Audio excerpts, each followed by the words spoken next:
I have a final question for you. What's the perils of being a public historian? Oh, you're referencing one of my latest pieces here.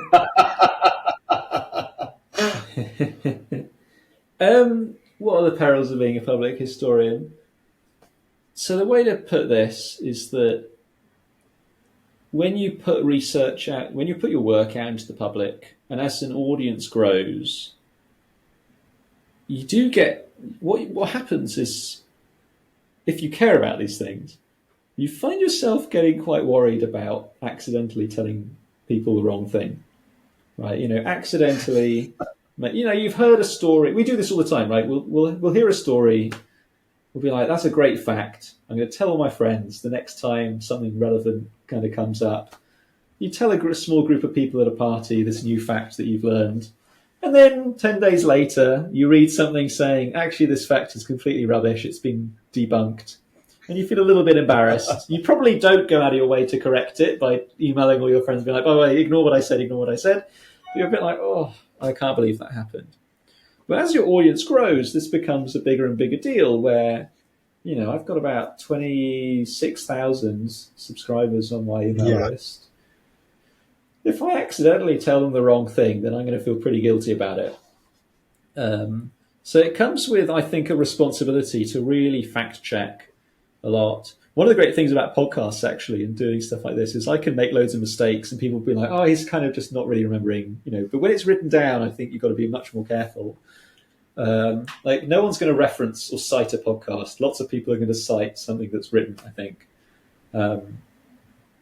Or, they might hear it on a podcast and then go and double check for themselves. It's much more likely to happen that way. So it's a more relaxed medium in a way. But when you're writing stuff for the public, the larger the audience, the greater the responsibility to not only prevent yourself putting out misinformation, but I also find myself getting very worried about my own sources. Like, where am I learning stuff from? I can't go and check everything I read. I have, there's not a lot of time in the day to go and check absolutely everything you read. So there is a lot of trust involved in the way that we share information, the way that we share knowledge, right?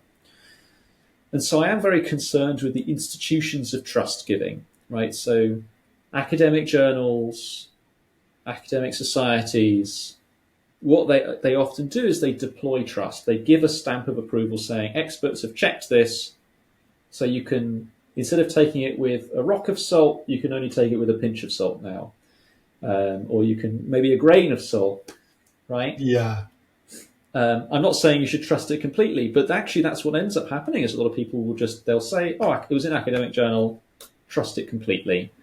I think the public needs to be a little bit more careful about that, but it shouldn't go too far. It shouldn't be like, I don't trust anything. It's all a lie. It's all a huge conspiracy, right? I think there's such a thing as too far.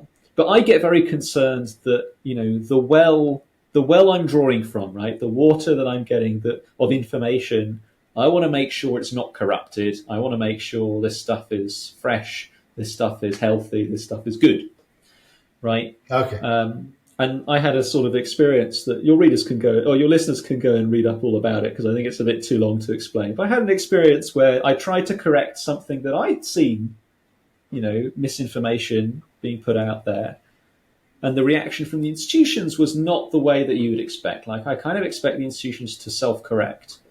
But also, if you see misinformation out there that's being spread quite a lot, and because of your own expertise, because of your own knowledge, that it is something that's wrong, I do think it would be healthier if people took the attitude of putting their foot down and saying, no, that's wrong.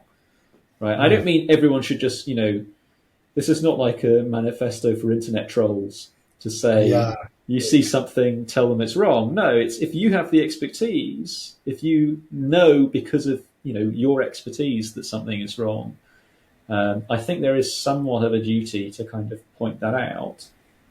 And I think in healthy public debate, you see that. But that's kind of what I expect to happen. So I think there are responsibilities that come with that. But there are also just in general, there's just risks. I mean, when you put stuff out there, the wider the audience, the more people you're going to find who know you're wrong. But also you're going to come across people who are, I think I put them as mad, bad, and sad. Like people who just hate whatever you're saying for whatever reason. Yeah. And it sucks, but that's what you're going to get. And that's just, I think, that is just what happens when you talk to a group of any size. Is that, I mean, it's like, have you ever seen polling done on any question where it's like, I don't know, if you polled the population of a country, do you think killing puppies is bad?